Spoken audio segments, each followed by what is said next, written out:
দেবপ্রিয়া। আমার নতুন একটি ব্লগে আবার অনেক অনেক ওয়েলকাম। আশা করি তোমরা সবাই খুব ভালো আছো। আজকে আমরা মালাগা থেকে গ্রানাডা যাচ্ছি, তো রুমটা ছেড়ে দেওয়ার পালা। তো সব একদম গুটিয়ে নিয়েছি, রেডি হয়ে গেছি, কারণ আজকে সকালবেলা আমাদের 10:30টায় এখান থেকে মালাগা থেকে যে গ্রানাডা নামক শহরটা আছে ওটা খুব একটা দূরে নয়, মানে বাসে 1.5-2 ঘন্টা লাগে। তো বাসই আমরা ঠিক করেছি। তো এবার কিন্তু আমরা একদম সব দেখো গুটিয়ে নিয়েছি। এই যে অভিজিৎ বিছানার চাদর এয়ারবিএনবিতে তুলে যাই আমি সব সময়, আর এই যে আমাদের ব্যাগ। তো এবার হচ্ছে আমরা একদম বেরিয়ে যাব। তারপরে গ্রানাডায় গিয়ে ওখানে খেয়ে দিয়ে তারপরে চেকিং টাইম ওখানকার এয়ারবিএনবিতে বোধহয় দুপুর 3:30। তো 1 ঘন্টা আমাদের এক্সট্রা আমাদের কোথাও বসতে হবে, তো ভেবেছি দুপুরে খেয়ে নেবো। তারপরে ওখানে গিয়ে তোমাদের সাথে ওই শহরটা শেয়ার করব, আমরা কোথায় রয়েছি সেটা শেয়ার করব। আজকে সারাদিনটা তোমাদের সাথেই আছি। তো চলো বেরোতে বেরোতে তোমাদের সাথে গ্রানাডা শহর সম্পর্কে অল্প করে কিছু কথা শেয়ার করি। এই গ্রানাডা হলো দক্ষিণ স্পেনের আন্দালুসিয়া অঞ্চলের একটি শহর। সিয়েরা নেভেদা বলে একটা পর্বতমালা আছে, সেটার পাদদেশে অবস্থিত। এই শহরটা মরিচ দখলের সময়কার মধ্যযুগীয় যে স্থাপত্য ছিল সেটার হচ্ছে দুর্দান্ত একটি উদাহরণ। এই শহরটা জুড়ে স্থাপত্য জাস্ট দেখার মতো। এই ব্লগে তো আমরা জাস্ট গ্রানাডা পৌঁছেছি, তারপরে এর পরের ব্লগগুলোয় দেখতে পারবে গ্রানাডার একটি বিখ্যাত স্থাপত্য হলো আলহামরা। সেখানে গেছিলাম, আস্তে আস্তে সব ব্লগগুলো কিন্তু তোমরা দেখতে পারবে। তো দেখো কথা বলতে বলতে কিন্তু আমরা চলে এসেছি, এবং ওই যে এরকমটা বললাম যে বাসে করে কিন্তু আমরা মালাগার থেকে আজকে চলে যাচ্ছি আমাদের গন্তব্যে। আর এই যে এস্তাশিয়ন দে অটোবুস, মানে এটা হচ্ছে বাস স্টেশন, স্প্যানিশে লেখা। তো তারপরে কিন্তু আমরা কিছুক্ষণ ওয়েট করার পরেই আমাদের বাস ছিল। আর এই যে সব বাস স্টেশন ট্রেন স্টেশনে না এভাবে বড় বড় স্ক্রিনে দেওয়া থাকে। তো আমরা কিন্তু এখানে বাসে ওঠার আগে মনে হলো একটু ক্যাফেটেরিয়া ছিল, কফি খেয়ে নিই। তারপর বাসে উঠে গেলাম। আর এই বাসগুলো খানিকটা এরকম, তবে একটু দূরপাল্লার বাসগুলো কিন্তু ভেতরটা একটু অন্যরকম হয়। এটা যেহেতু খুবই লোকাল, তাই জন্য বাসের ভেতরটা নর্মাল ছিল এরকম। তারপরে দেখো যেতে যেতেই এই অপূর্ব দৃশ্যগুলো কিন্তু আমাদের চোখে পড়ছিল। আর ওই যে বললাম গ্রানাডাটা কিন্তু সিয়েরা নেভেদা নামে একটা পর্বতমালা আছে, এবং এটা স্পেনের সবথেকে উঁচু পর্বতমালা, তার পাদদেশে অবস্থিত। তো জায়গাটা কিন্তু পাহাড়ি বলা যেতে পারে। এত সুন্দর দৃশ্য থাকার জন্য বাস জার্নিটা কিন্তু কিচ্ছু মনে হয়নি। তারপর দেখো নেমেও গেলাম, এবং এটা ছিল বাস স্টেশন, মানে যেখানে নেমেছি। আর এখান থেকে আমাদের এয়ারবিএনবিটা একটু দূরে ছিল, মানে সেটার জন্য কিন্তু এই লোকাল বাসগুলো চলে, বাস ট্রাম।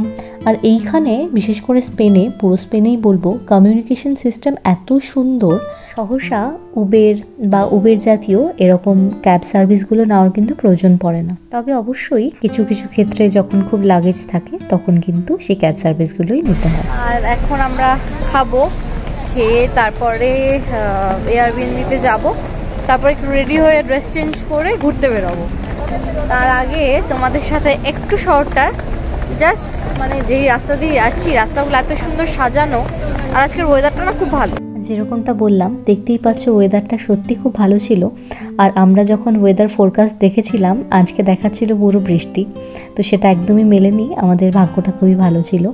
তো আমরা এই সুন্দর সানি ওয়েদারটা এনজয় করতে করতে চলে যাচ্ছিলাম। আর আমরা যেখানে এয়ারবিএনবিটা নিয়েছিলাম ওটা একদম সেন্টারে। আমরা যখনই কোথাও ঘুরতে যাই তখন আমরা চেষ্টা করি একটু সেন্টারে থাকার জায়গাটা হলে সুবিধা হয় ঘুরতে।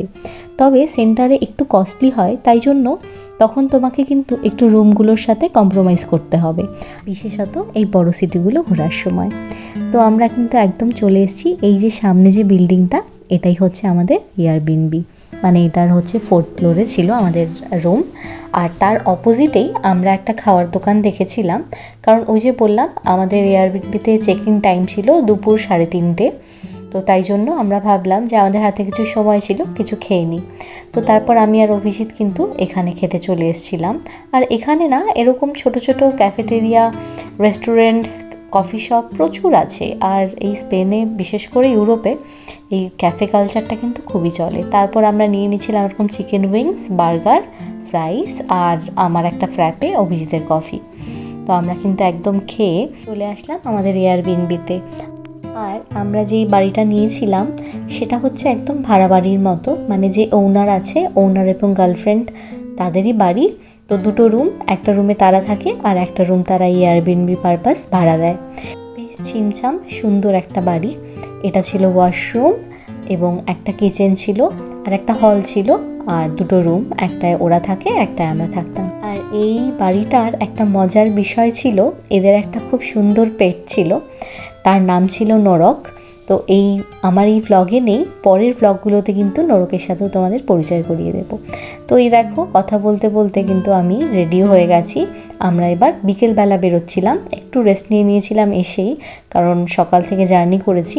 তো এবার সেটাই তোমাদের বলছিলাম যে আমি রেডি হয়ে গেছি। এবার আমি আর অভিজিৎ শুধু বিকেলবেলাটাই ঘুরবো এবং সেন্টারেই যেহেতু বাড়িটা নিয়েছি, তো আজকে আর বেশি দূরে কোথাও যাইনি। আজকে আশেপাশটাই কিন্তু এক্সপ্লোর করেছি এবং বিকেলবেলাটা কোথায় কোথায় গেছি, কী কী করেছি সব কিছুই তোমাদের সাথে কিন্তু শেয়ার করেছি। তবে আজকে বিকেলবেলা আমাদের ঘোরার মধ্যে লিস্টে ছিল গ্রানাডার ক্যাথেড্রাল, যেটা নাকি আমাদের বাড়ির থেকে পায়ে হেঁটে 2 থেকে 4 মিনিট ছিল। এবং এই ক্যাথেড্রালটা গ্রানাডার অন্যতম একটা স্থাপত্য বলা যেতে পারে। তারপরে আমরা কিন্তু বেরিয়ে পড়লাম এবং এই যে যাচ্ছি, যেতে যেতে কিন্তু খুব সুন্দর সুন্দর এই বিল্ডিংগুলো দেখা যাচ্ছিল। মানে গ্রানাডা কিন্তু আগেই বলেছি এই সুন্দর সুন্দর স্থাপত্যগুলোর জন্য বিখ্যাত। আর এই সময় মানে সাউথ স্পেনে প্রচুর ট্যুরিস্ট আসে। আমরা যেই সময়টা গিয়েছিলাম সেটা হলো ইস্টার উইক চলছিল, আর ইস্টার উইকে স্পেনের কিন্তু সব কিছুই বন্ধ থাকে, তাই জন্য ভিড়টাও বেশি হয়। দেখো কথা বলতে বলতে চলে আসলাম এই ক্যাথেড্রালটায়। এই ক্যাথেড্রালটার কথাই কিন্তু বলছিলাম, এটাই হচ্ছে গ্রানাডার ক্যাথেড্রাল, যেটা নাকি সান্তা ইগলেসিয়া ক্যাথেড্রাল নামেও পরিচিত। এটা এই শহরের রেনেসাঁ স্থাপত্যের একটি বিশিষ্ট উদাহরণ। তবে এই ক্যাথেড্রালটি শহরের যে প্রধান মসজিদ ছিল সেই স্থানে কিন্তু নির্মিত হয়েছিল জানো, এবং এটি সম্পূর্ণ হতে প্রায় 180 বছরের সময় লেগেছে বেশি। তার মানে একটা ক্যাথেড্রাল তৈরি হতে 180 বছরের সময় লাগে, তাহলে বোঝাই যাচ্ছে এই ক্যাথেড্রালের স্থাপত্যটা কতটা চিত্তাকর্ষক। তাই এটাকে কিন্তু একটা স্প্যানিশ মাস্টারপিসও বলে।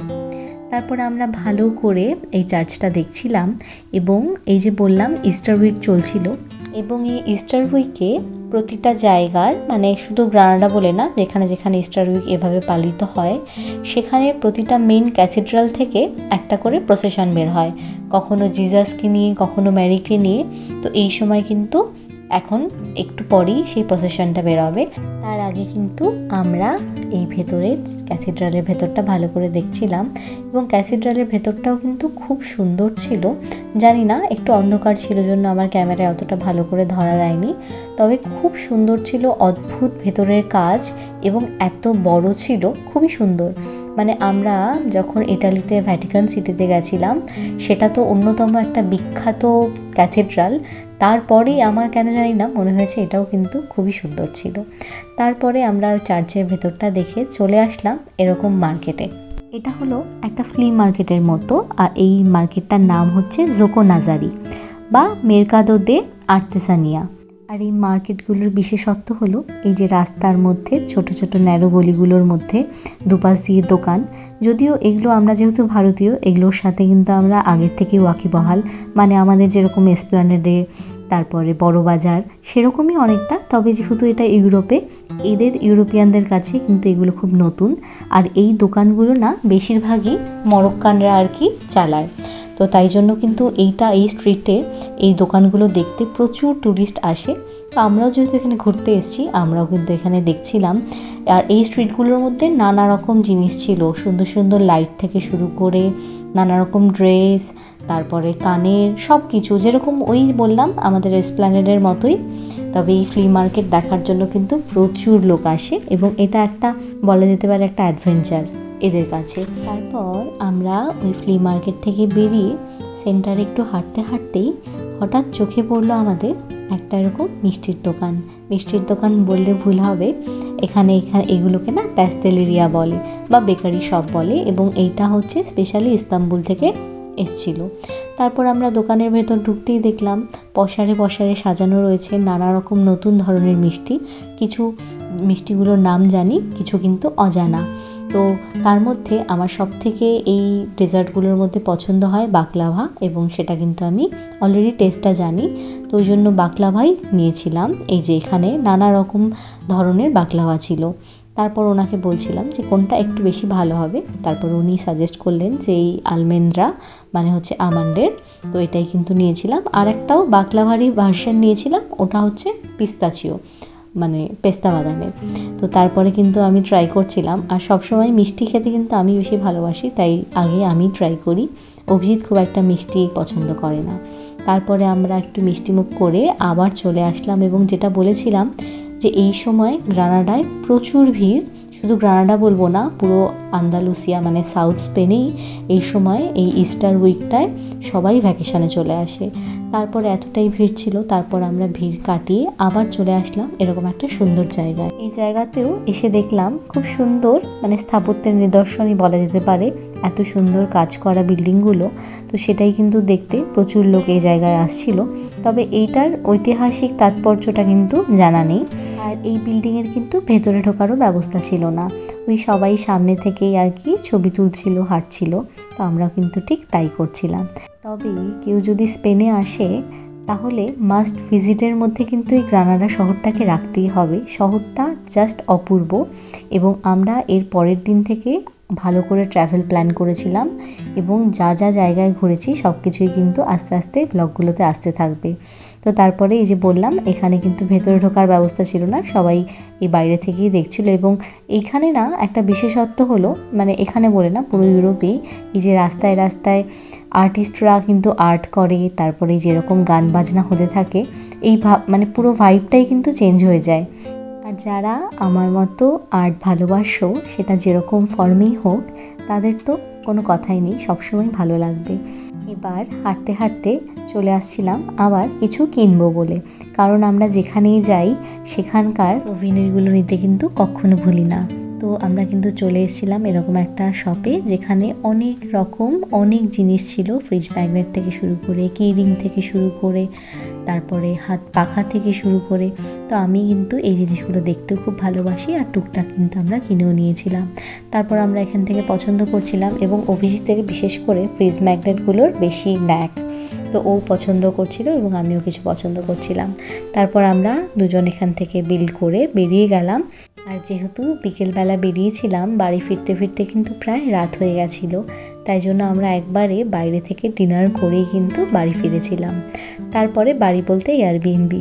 তারপরে এই যে বললাম, ডিনার করতে কিন্তু আমরা এরকম একটা বারগাম ক্যাফে বা রেস্টুরেন্ট বলা যেতে পারে ঢুকেছিলাম। আর বাইরে তখন বৃষ্টিও হচ্ছিল, তাই জন্য কিন্তু আমরা এখানে আর কি বসে আমাদের ডিনারটা সেরে নিয়েছি। এবং তারপরে বেরিয়েই আমরা আবার এই ফ্লি মার্কেটের মধ্য দিয়ে একটু ঘুরে বাড়ি যাব, কারণ ফ্লি মার্কেটগুলো সত্যি দেখতে খুব ভালো লাগছিল। যদিও আমরা এগুলো অভ্যস্ত, তবে এখানকার একটা অন্যরকম ভাইব আছে। আসলে প্রতিটা জায়গার একটা আলাদা করে বিশেষত্ব বা মাধুর্য থাকে। তো আজকের মতো এই অবধি, এখন বাড়ি যাব। আজকে খুব ভালো ঘুরলাম, মানে এইটুকু সময় বিকেলবেলাটা। আর এত ভিড়, মানে সাউথ স্পেন এই সময় একটা অন্যরকম দৃশ্য, খুব ভালো লাগছে। তো এবার বাড়ি যাব, ফ্রেশ হব, কালকের থেকে আবার ট্যুর। এখন কিন্তু 2-3 দিন গ্রানাডায়, তো তোমাদের সাথে সব ব্লগে শেয়ার করব।